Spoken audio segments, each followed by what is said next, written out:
మీ business ఏదైనా మీ ఊర్లో promotion చేయాలంటే అది సుమన్ టీవీతోనే సాధ్యం. ఇప్పుడే సంప్రదించండి. సుమన్ టీవీ, నేను మీ సురేష్. ఈరోజు మనం కడప జిల్లా ప్రొద్దుటూరులోని మున్సిపల్ కార్యాలయంలో ఉన్నాము. ఇక్కడ రావడానికి గల కారణం ఏంటంటే ఈరోజు మున్సిపల్ కౌన్సిల్ సమావేశం జరిగింది. ఈ కౌన్సిల్ సమావేశం నందు రసాబసగా ఈ కౌన్సిల్ సమావేశం జరిగింది. ఈ కౌన్సిల్ సమావేశం నందు టీడీపీకి సంబంధించిన కౌన్సిలర్లు మరియు వైసీపీకి సంబంధించిన కౌన్సిలర్లు పాల్గొన్నారు. ఇక్కడ ఎవరైతే చైర్పర్సన్గా భీమునిపల్లి లక్ష్మీదేవి ఉన్నారో ఆమె ఈరోజు ఇక్కడ సమావేశానికి రాలేకపోయిన కారణం వల్ల ఇక్కడ వైస్ చైర్మన్ ఎవరైతే ఉన్నారో ఆయిల్ మిల్ ఖాజా ఆధ్వర్యంలో కౌన్సిల్ సమావేశం జరిగింది. ఈ కౌన్సిల్ సమావేశం నందు బయట నుంచి వచ్చిన వ్యక్తులను పంపించాలి అని ఈ వైసీపీకి సంబంధించిన వారు ఎవరైతే ఉన్నారో వాళ్ళు మాట్లాడడం వల్ల వైసీపీకి సంబంధించిన కౌన్సిలర్లకు టీడీపీకి సంబంధించినటువంటి కౌన్సిలర్లకు వాగ్వివాదం జరిగింది. ఈ కౌన్సిల్ సమావేశము ఒక 20 నిమిషాల పాటు ఈ కౌన్సిల్ సమావేశాన్ని వాయిదా వేశారు. తదనంతరము మొత్తము 53 సంబంధించి కౌన్సిల్ నందు తీర్మానాలకు ప్రవేశపెట్టారు. ఈ తీర్మానాల్లో కొన్నింటిని వైసీపీ వారు, కొన్నింటిని టీడీపీ వారు వ్యతిరేకించినప్పటికీ ఇక్కడ చాలా ఇంతవరకు ఎన్నడూ జరగనట్లుగా సుదీర్ఘంగా 7 గంటల పాటు కనీసం భోజనాలు కూడా చేయకుండా కౌన్సిలర్లు పాల్గొన్నారు. ఈ ఎక్స్ అఫీషియో మెంబర్గా ఈ కౌన్సిల్ సమావేశానికి స్థానిక శాసనసభ్యులు నంద్యాల వరదారెడ్డి పాల్గొన్నారు. ఆయన కూడా కనీసం భోజన విరామం కూడా తీసుకోకుండా కౌన్సిల్ సమావేశం ముందు పాల్గొన్నారు. ఈ కౌన్సిల్ సమావేశం చాలా రసాబసగా జరిగింది.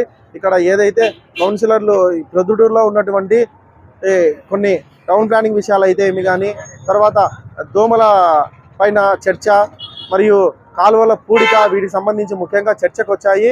ఏవైతే ఇప్పుడు కాంగ్రెస్ పార్టీ కోఆర్డినేటర్గా ఉన్నటువంటి ఇర్ఫాన్ బాషా తను చాలా ఇక్కడ టౌన్ ప్లానింగ్ నందు తన వార్డు నందు ఏవైతే అక్రమ కట్టడాలు ఉన్నాయో ఆ అక్రమ కట్టడాల నుంచి గత 2 సంవత్సరాల నుంచి కౌన్సిల్ సమావేశంలో చర్చిస్తున్నప్పటికీ కనీసం వాటిని ఒక కొలిక్కి తీసుకురాలేకపోయారు అధికారులని ఆయన ఆవేదన వ్యక్తం చేశారు. దానికి ఏ విధంగా దుర్యోగం కాకుండా, దానికి లాస్ కాకుండా మనకు బెనిఫిట్ వచ్చేటట్టు దానికి ఏమన్నా ఉంటే రీటెండర్కి పిలిపించి 1% 27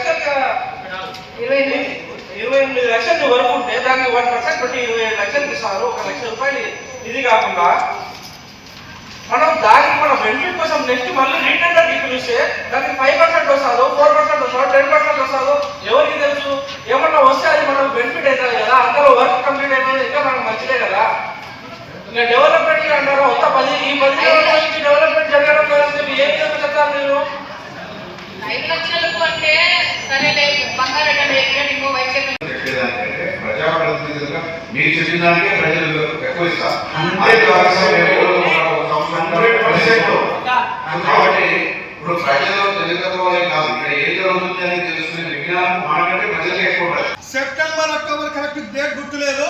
గతంలో ఉండబడిన కమిషనర్, ఈయనకంటే ముందున్న కమిషనర్ ఇది ఎంక్రోచ్మెంట్ అయ్యింది, 1 వారం రోజులలోపు మీరు ఈ ఎంక్రోచ్మెంట్ తొలగించని ఎడల మా ఖర్చులతో మేము తొలగిస్తాము అని చెప్పి నోటీస్ ఇచ్చారు వీళ్ళు.